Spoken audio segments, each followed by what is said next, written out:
Yo, what's going on guys? Arekkz here, welcome back to another Destiny video, and of course more Rise of Iron. So, yesterday another new Game Informer article dropped, and this time it was a podcast. It was a pretty long podcast. The section on Destiny was just over an hour, so lots of cool information. Truth be told, some of the stuff that we have already heard before, it was largely them chatting about their experience with Rise of Iron, so of course that glossed over some of the stuff they've already covered, some of the stuff they're going to be covering, but that being said, there was still some interesting bits of information in there, so what I've done is I basically sat through the entire podcast, took notes as I went, and I have distilled what I've considered the 10 noteworthy points, or the 10 kind of most important points from the podcast. Of course, if you do want to see the whole thing for yourself, you can find a link to it in the description box down below. It's well worth listening to. It's really cool to hear what the guys have to say about the expansion, but for those of you guys that don't have the time to watch that, then here are the top 10 things you need to know from the Game Informer podcast. Of course, if you guys do enjoy this, then a like would be super appreciated.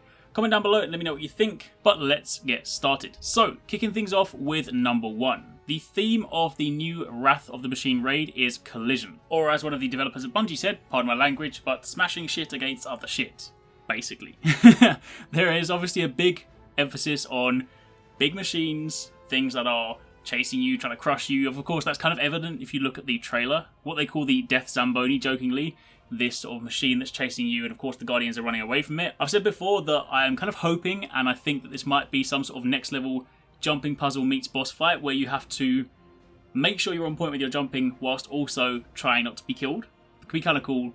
But one of the things they did say is that this raid has a lot more outside sections as well. So there will be sections where you're of course going out into the open air, and if you're doing things like patrols, then you can of course see those areas that you've been running through. You won't see people in the raid, of course, but you will be able to see the areas that you have been traversing. And they also said, returning to the boss that I spoke about for a moment, the kind of Death Zamboni, that it is one of the coolest encounters that they have ever done. Now, some of the Game Informer guys had played, all the raids, they're kind of well versed in Destiny, and for them to say, this is probably one of the coolest and in some ways difficult encounters, because they're really looking forward to sort of seeing how people learn how to overcome that, trying to work out. I would imagine, while they didn't really share specifics, that there's going to be a fair amount of trying to keep moving whilst also trying to balance whatever else is going on. Either way, the underlying theme, as mentioned, for the raid is collisions, so I'd say expect lots of Tomb Raider-esque traps that will probably fall down on you, squash you, throw you off ledges, all stuff like that. Anyway, moving over to number 2. The new strike has what they're effectively calling their most adventurous exploration strikes to date. The new strike itself has branching pathways. The idea is that there will come a part where, the strike itself starts the same, but you'll then get to this part where they likened it to a missile silo with loads of different doors, and then when you go in one time, one door might be open, you go through that, and that's your encounter. And of course it leads to the final boss, but the next time you do the strike, then a different door may be open, and that may lead you down a different path. Now, quite whether you're able to control what doors open, or whether they are predetermined for you, by the sounds of it, it seems like it's predetermined. It's sort of like a way to make it so that every single time you load into the strike, it's a slightly different experience to last time. But either way, that's pretty cool. I would imagine they all culminate in the same boss at the end, but regardless, it'll give you some slightly varying outcomes. And speaking of the boss, they said the final strike boss has a bit of a Dr. Frankenstein vibe to it, so I'm going to guess that that is the character we saw in the trailer, this one here, that looks like he's kind of glued loads of parts to him and basically just tried to make himself this really powerful fallen enemy. So that could be kind of cool. Moving over to number 3, Iron Banner is going to be changing. The focus is going to be on making it slightly more accessible while still maintaining the challenging activity that it's always been. So it will still be a power-based activity, where light matters, guns matter, armor matters, all that stuff. But there will no longer be a tempered buff, which means there's no advantage for playing later in the week to try and get yourself to catch up. You will be able to earn equal experience, whether that be the Tuesday it goes live or the Monday just before it finishes.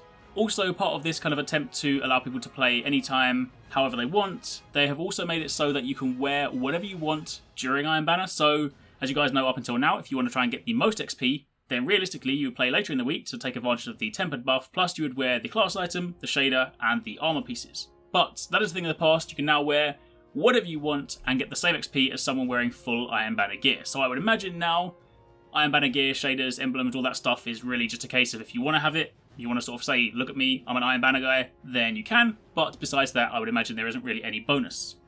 Then number 4, the new Crucible Mode. I know a lot of you guys probably already know this one from the article, but the new Crucible Mode is like kill confirmed in Call of Duty, The engram-like things that you drop, they are called crests, and if you guys have played Kill Confirmed, then you'll know this, but if you haven't, basically, upon killing someone, they will drop a crest, and if you pick up that crest, you get the point. But if you kill someone and you don't pick it up, then you don't get points. So it's of course a twist on the conventional team deathmatch, because you have to not only kill your opponent, but you also have to follow up and actually claim that kill. So if there's anyone sitting at the back of the map sniping, then unless they've got a teammate to back them up and run around and collect those crests, then you're not going to be able to benefit from that with your team. So that might lend itself to, say, using one of those new artifacts where you can keep sprinting because you might just run around and grab stuff. And also, much like Kill Confirmed as well, if your teammate dies but you grab their crest, then you steal the point from the enemy. Either way, that's the new Crucible Mode. Moving on to number 5, Archons Forge. This is basically described like a mix between Court of Arekkz and Prison of Elders. So it's much more of a slugfest. They kind of described it as 5-minute encounters, rounds of enemies, so it's like it's definitely like a halfway house. There's much less focus on the sort of challenge of the Elder side of it, where you actually have to work out how to defeat the boss, and it seems to be much more a case of, this is what you have to do, now do it, kind of stuff. So that's Archons Forge. Next up, Plaguelands, number 6. The Plaguelands features a new set of calcified-esque fragments. They're not going to be called calcified fragments, but they are of that vein. Now, whether that is the dormant Siva clusters, or whether that is something else, but the point is, there will be something akin to calcified fragments that you have to collect. They said they don't think there are quite so many this time around, but they are still there. Plus, there are also dead ghosts to collect, so of course, dead ghosts lead to Grimoire, which could be quite interesting for the story side of things, but the calcified-esque fragments, that I would imagine will ultimately lead to some sort of new exotic weapon or something like that, because Bungie seem to be pretty keen on this whole exotic quest chain thing that they started, so I expect that to continue in full force. Also, one other thing they did mention as well, while speaking about the Plaguelands, is this notion of poison chests. Now, they likened these to mimic chests. Now, if any of you guys have ever played Dark Souls, then mimic chests are basically troll chests that if you open them, they'll eat you, and if you hit them, then they'll chase after you and you have to fight them. While the poison chests won't do that, they're basically trick chests or chests that you'll have to, you'll open them, you might not realise it. Obviously, we haven't seen them, but I would imagine you might not realise it's a poison chest, you'll open it, and maybe it'll have some sort of debuff, or maybe, conversely, it'll have some sort of damage over time effect, which would then lend itself nicely to that artifact, which slows down damage over time effects. So it could be something like that, and it might well be that if you can overcome that, then you can get something cool on it, or maybe that is where some of those clusters or some of those fragments will come from. Number 7, while speaking about Plaguelands, you can use your Sparrow in the Plaguelands. Very simple, very obvious, because of course it's connected to the Cosmodrome, but it's a direct contrast to, of course, when Taken King came out. They gave us the Dreadnought, and sadly you couldn't go around on your Sparrow. Of course it makes sense, because it would make the Dreadnought feel a little bit smaller if you could zip around on your Sparrow, and there's just so many areas you have to jump. So that's the contrast, which means Sparrows are once again going to be very, very useful, hence the introduction of the Iron Yellowing. Then coming in at number 8, SepX Prime and Fogoth are returning in their own reimagined strikes, but reimagined strikes this time around are a lot more exciting than, say, the Takenified strikes, where, if you guys remember, that you might load into a strike and sometimes you might have a Taken version, sometimes you might not, whereas this time, there's a genuine reason to return to the Siva version of that strike. It'll have a new intro, new dialogue, as mentioned, a new reason to return, and contrary to the Takenified strikes, the whole sort of theming of the strike will be a little bit more drastic. So I'd say expect plenty of Siva infestations everywhere, and all these Siva-infused enemies, and of course the bosses themselves, as we've seen from SepX Prime, and the picture of Fogoth with like massive maces for his hands, they are going to be quite distinctly different.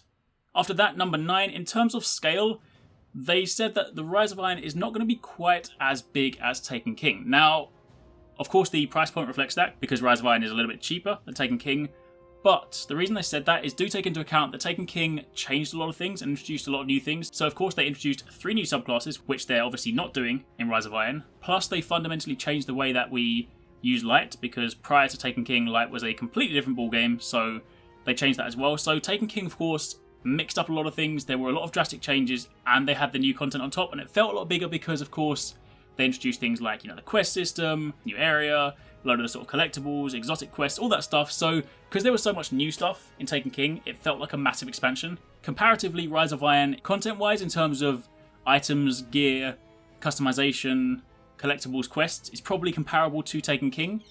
But, of course, the actual overall expansion is probably seen as being a little bit smaller. But they did say that's not necessarily a negative thing, because as someone that plays Destiny, enjoys Destiny, you will get plenty of stuff out of this, and in terms of stuff to go after, stuff to chase, then you'll probably be on equal footing with Taken King. And finally, number 10, the focus of this expansion is all about player choice. Letting people decide how they want to play. That stems into a multitude of different things, whether that be the artifacts that alter gameplay and alter the way that you play, whether that be the load of new armor sets, you know, the ability to kind of choose between them, Siva gear, Iron Lord gear, Iron Banner gear, faction gear, vendor gear, Trials of Osiris gear, all that good stuff, plus bearing in mind that you have things like ornaments that allow you to change the way that some of your gear looks, some of your weapons look. It's all about customization, player choice, and basically allowing people to try and dictate a little bit more their own Destiny experience. And that's it. Those are my 10 most interesting points taken from the Game Informer podcast. Again, if you guys do want to see it for yourself, then you can find a link to it in the description box down below. Also, if you've missed any of my Rise of Iron information, then you can find a link to the Rise of Iron playlist also in the description box down below. There's been loads of great information this week. I'll of course also have more stuff coming over the weekend, so do make sure you check back regularly on the channel. And of course next week there's still going to be plenty more stuff. So thank you very much for watching, take it easy, catch you next time, peace out.